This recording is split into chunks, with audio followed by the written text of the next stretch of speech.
যোশীমঠের চামুলি থেকে travel guide বাংলার সকল দর্শক বন্ধুদের স্বাগত জানাই।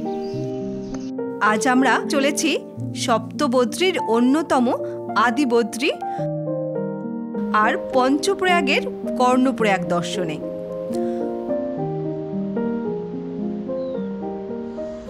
কেদারনাথ বদ্রীনাথ মন্দির কমিটির গেস্ট হাউস থেকে বেরিয়ে পড়েছি। এই গেস্ট হাউসের পাশেই অনেক দোকানপাট রয়েছে। আমরা একটা দোকান থেকে সকালের ব্রেকফাস্ট সেরে নিলাম। এবারে হাঁটতে হাঁটতে চলেছি চামুলি বাসস্ট্যান্ডের দিকে। বাসস্ট্যান্ড একদমই কাছে।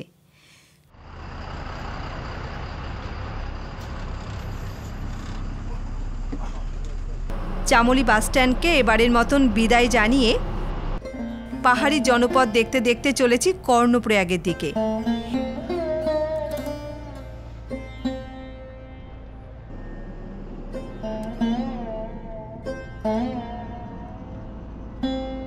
আমাদের নতুন বন্ধুরা নিশ্চয়ই ভাবছেন আমরা এই পর্যন্ত এলাম কিভাবে।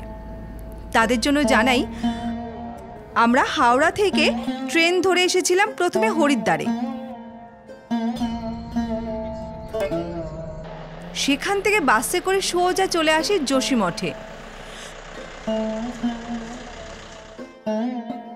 যোশীমঠে এসেছিলাম আমরা কয়েকদিন আগেই। এখানে এসে নরসিংহদেবের মন্দিরের যাত্রী নিবাসে থেকেই বিভিন্ন দিকে দর্শন করছি। এই সকল স্থানের ভিডিও আমাদের ট্রাভেল গাইড বাংলা চ্যানেলে দেওয়া আছে। ইচ্ছা করলে আপনারা সেগুলো দেখে নিতে পারেন। আর দেখার পর কেমন লাগলো কমেন্ট বক্সে কমেন্ট করে জানালে ভীষণ ভালো লাগবে আমাদের। আর আপনাদের সুবিধার্থে ভিডিওগুলো ডেসক্রিপশন বক্সে লিংক দিয়ে দিলাম।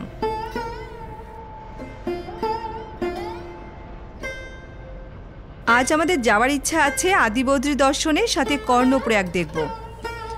আজ কর্ণপ্রয়াগ দেখতে পেলে আমার পঞ্চপ্রয়াগ দর্শন কমপ্লিট। বেরিয়ে তো পড়েছে সেই উদ্দেশ্য নিয়েই। দেখা যাক, এখন সবই বদ্রী বিশালের ইচ্ছা। আজ আমাদের এবারের মতো যাত্রার শেষ দিন। এই দুটো জায়গা দর্শন করে আমরা ধারী দেবী মন্দিরের কাছে ভারত সেবাশ্রম সঙ্গে চলে যাব। তাই একেবারে ব্যাগপত্র নিয়েই বেরিয়ে পড়েছি।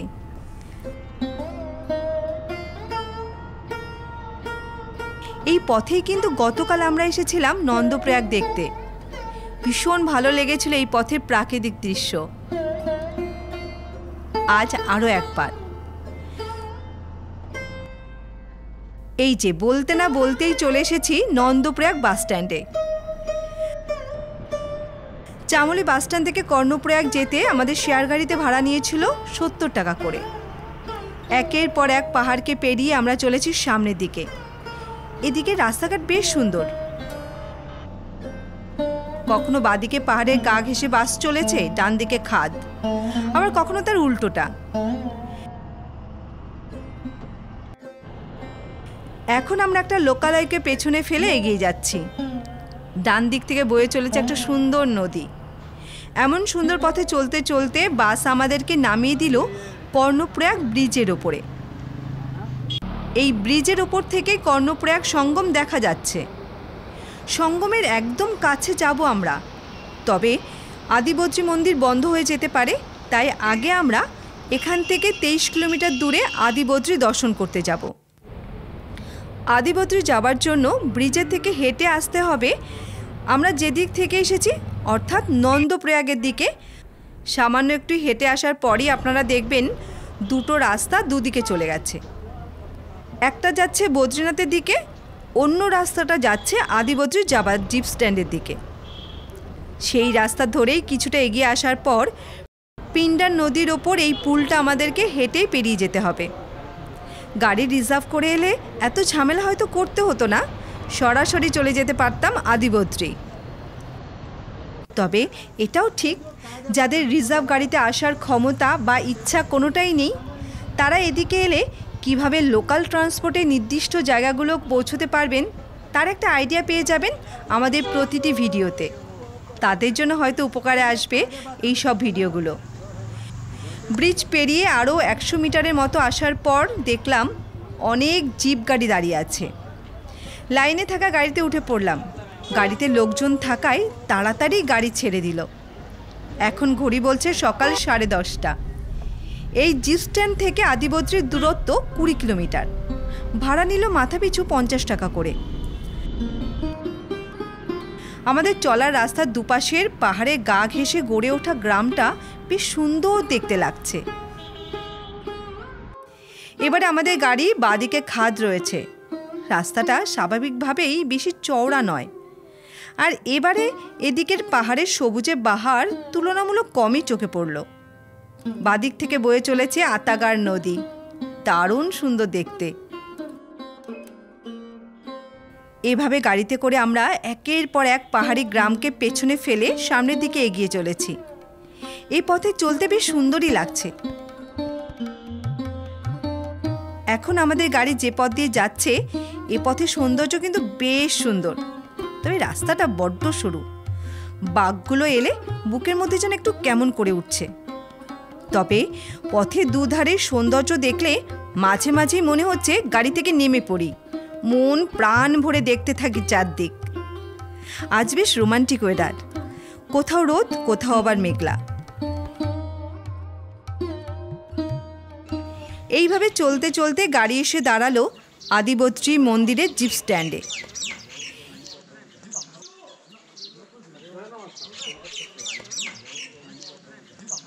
এই যে সামনের দিকে রাস্তাটা চলে গেছে, এই রাস্তা ধরেই আমাদেরকে মন্দিরের দিকে হেঁটে যেতে হবে। বেশি না, 300 মিটারের মতন দূরত্ব শুনলাম। কিছুটাই হেঁটে আসার পর এই লোকেশনটা দেখে একটু থমকে না দাঁড়িয়ে পারলাম না। কি অপূর্ব রাস্তাঘাট, কিন্তু দারুণ সুন্দর এখানে। মেঘলা ওয়েদারের জন্য বেশ ঠান্ডাও রয়েছে। এই যে আমরা হাঁটতে হাঁটতে চলে এসেছি আদিবদ্রীর মন্দিরের প্রবেশদ্বারে। চলুন সিঁড়িপথে ওপরের দিকে উঠি। ওপরে উঠেই মন্দির চত্বরের বিভিন্ন মন্দিরগুলো দেখে অবাক হলাম। কত পুরনো দিনের মন্দিরগুলো। ছোট্ট একটা চত্বরের মধ্যে কতগুলো ছোট ছোট মন্দির রয়েছে। প্রথমেই এই যে মন্দিরটা দেখছি এটা হলো মহাদেবের মন্দির। ভেতরে প্রাচীন শিবলিঙ্গ পূজিত হচ্ছে। মন্দিরগুলোর গঠন প্রণালী বলে দেয় মন্দিরের প্রাচীনত্ব। আর হবে নাই বা কেন, স্বয়ং বিষ্ণুদেব সত্য, ত্রেতা, দাপর এই 3 যুগ ধরে এই স্থানে তপস্যা করেছেন। এটি বিষ্ণুদেবের পছন্দের সাধনা স্থল। আদিবদ্রী মন্দির চাঁদপুর গড়ি নামেও পরিচিত। এই হলো বিষ্ণুদেবের মন্দির। তবে এই মন্দিরের ভেতরে ফটোগ্রাফি নিষিদ্ধ। বেদিতে 3 ফুট লম্বা একটা পাথরের বিষ্ণু মূর্তি রয়েছে।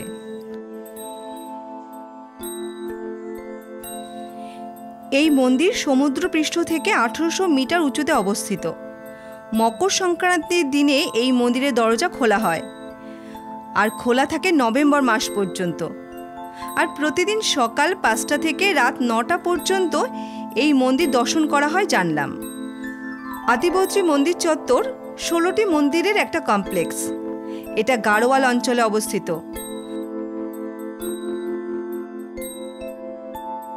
উত্তরাখণ্ডের বাকি সব মন্দিরগুলোর গঠন প্রণালী থেকে এই আদিবদ্রী মন্দিরের গঠন প্রণালীগুলো কিন্তু একদম আলাদা। এখানকার প্রতিটি মন্দিরই আকারে খুব ছোট, তাই গর্ভ মন্দিরের পরিসর খুবই সরু। প্রতিটি মন্দিরের ভেতরে বিভিন্ন দেবদেবীর মূর্তি রয়েছে। এটা সিদ্ধিদাতার মন্দির। ভেতরে সিদ্ধিদাতা পূজিত হচ্ছে। ছোট্ট এই মন্দিরে গরু দেবতার মূর্তি রয়েছে।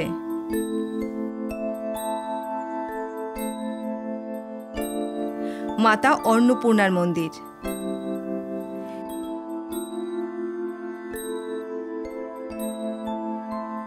এখন আমরা দেখছি লক্ষ্মী নারায়ণের মন্দির, সত্যনারায়ণ মন্দির। আরও অনেক মন্দির রয়েছে এখানে। সমস্ত মন্দির চত্বরটা দারুণ শান্তির জায়গা। একদম রাস্তার পাশে এই মন্দির, তবুও কোথাও কোনো হইচই নেই। মন্দিরগুলো যেন মাথা উঁচু করে নীরবতা পালন করে চলেছে। একটু ভালো করে নজর করলে মন্দিরগুলোর গঠন প্রণালী দেখলে অবাক হতে হয়। কি অদ্ভুতভাবে পাথরের ওপর পাথর সাজিয়ে প্রতিটা মন্দির গড়ে তোলা হয়েছে দেখুন। কোনো রকমের কংক্রিটের প্রলেপ ছাড়াই যুগ যুগ ধরে মন্দিরগুলো দাঁড়িয়ে আছে তখনকার দিনের শিল্পীদের দক্ষতার প্রমাণ নিয়ে। এই হলো রামচন্দ্রের মন্দির। দেখতে মন্দির চত্বরটি ছোট লাগলেও সব মন্দিরগুলো ঘুরে দেখতে অনেকটা সময় লাগবে। মন্দিরগুলোর গায়ের কারুকার্য এখনো কত সুন্দর রয়েছে। জৌলুস কমলেও পাথর কেটে যে চিত্রগুলো ফুটিয়ে তোলা হয়েছিল তা স্পষ্টভাবে বোঝা যাচ্ছে এখনো। এত ছোট ছোট মন্দিরে কি সুন্দরভাবে মূর্তিগুলো তৈরি করা হয়েছিল।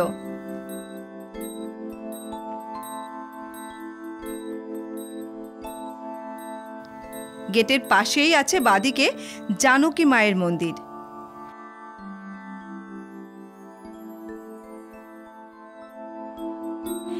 একটু দূরে রয়েছে কালী মায়ের মন্দির। মন্দিরের ভেতরে অন্ধকার থাকায় সব মূর্তিগুলো ক্যামেরায় ধরা পড়ছে না ঠিকভাবে। প্রচলিত আছে আদিগুরু শঙ্করাচার্য এই আদিবদ্রী মন্দিরের পুনরুদ্ধার করেছিলেন। এইসব পুণ্যভূমিতে এলে কি যে আত্মতৃপ্তি মেলে সেটা কিন্তু অন্য কাউকে সম্পূর্ণভাবে বোঝানো খুব কঠিন। এটা একান্ত নিজস্ব অনুভূতি যা সারা জীবন নিজের মনের মধ্যে সঞ্চয় হয়ে থাকে।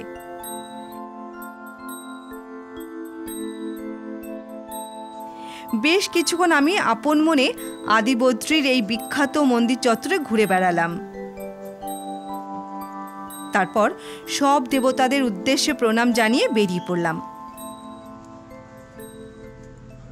আদিবদ্রী মন্দিরের সামনের এই যে রাস্তা ধরে আমরা এসেছিলাম সেই রাস্তা ধরেই হাঁটতে হাঁটতে চলেছি আবার শেয়ার গাড়ি ধরার জন্য। এবারে যাওয়ার ইচ্ছা পঞ্চপ্রয়াগের অন্যতম কর্ণপ্রয়াগে। আপনাদেরকে আগেই জানিয়েছিলাম। জিপ স্ট্যান্ডের কাছে পৌঁছতেই গাড়ি পেয়ে গেলাম। গাড়িতে উঠেই পাড়ি দিলাম কর্ণপ্রয়াগের দিকে। উত্তরাখণ্ডের বিভিন্ন দিকে যাওয়ার জন্য শেয়ার গাড়ি কিন্তু বেশ ভালো, সহজে পাওয়াও যায়, খরচও কম হয়। গাড়িতে কিছুটা আসার পর দেখলাম চারদিকটা বেশ মেঘলা হয়ে এসেছে। পাহাড়গুলোকে মেঘেরা যেন ঢেকে দিতে চাইছে। দূরের ওই আকাশটা দেখুন, বেশ ভালো লাগবে। যাই হোক, মেঘলা পরিবেশের মধ্যে দূরের পাহাড়গুলোকে দেখতে দেখতে এগিয়ে চললাম। কর্ণপ্রয়াগ থেকে যে পথে আমরা আদিবদ্রী এসেছিলাম সেই পথে আবার ফিরে যাচ্ছি কর্ণপ্রয়াগে।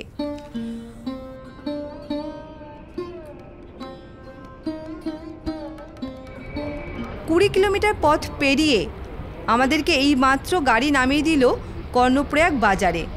এখান থেকেই কাছে হবে কর্ণপ্রয়াগের সঙ্গম।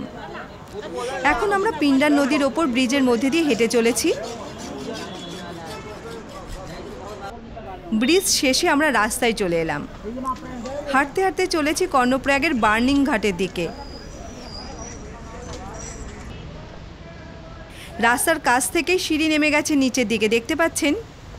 এই সিঁড়ি দিয়েই আমরা নেমে চলছি নিচের দিকে।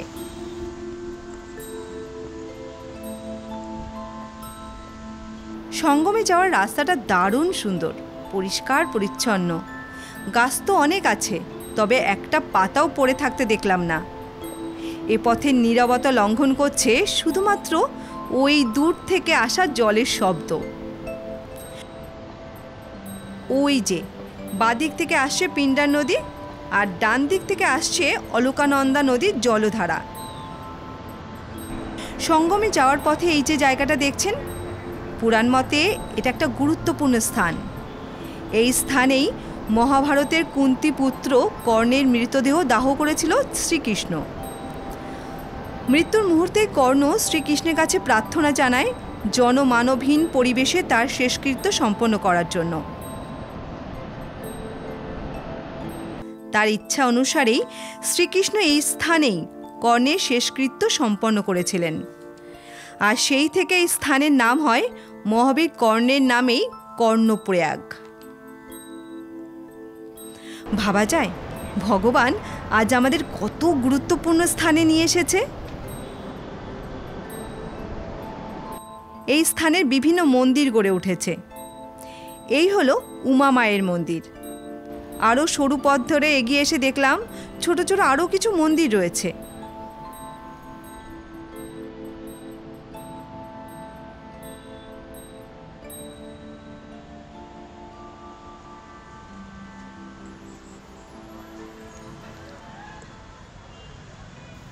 স্থানটা ভালোভাবে দেখে সিঁড়িপথে আবার ওপরের দিকে উঠে এলাম। এখান থেকে কিছুটা দূরেই কিন্তু আছে মহাবীর কর্ণের সাধনা স্থল। চলুন ঘুরে আসি একবার। এবারে এই বড় রাস্তা ধরে হাঁটতে হাঁটতে যেতে হবে কর্ণপ্রয়াগের থানার দিকে। ওখান থেকেই যেতে হবে আমাদের পরবর্তী গন্তব্যস্থলে। এই হলো বীরকর্ণের সাধনস্থলে যাবার সুন্দর প্রবেশদ্বার।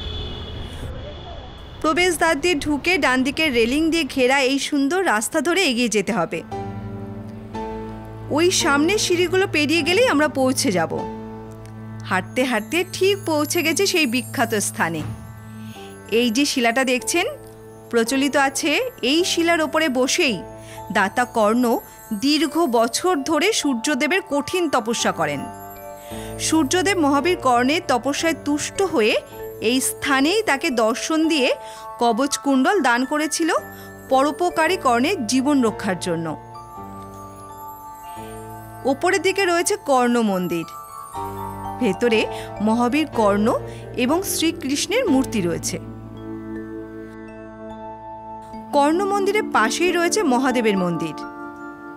অসাধারণ লাগছে এমন এক গুরুত্বপূর্ণ স্থানে আসতে পেরে। বিশাল বড় এলাকা জুড়ে এই সাধন ভূমি গড়ে উঠেছে।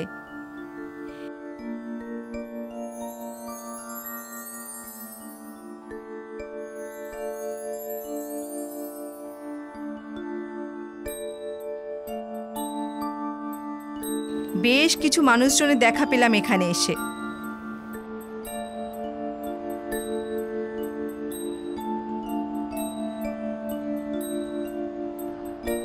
আমি বেশ কিছুক্ষণ ধরে এই জায়গায় ঘুরে বেরিয়ে দারুণ শান্তি পেলাম মনে।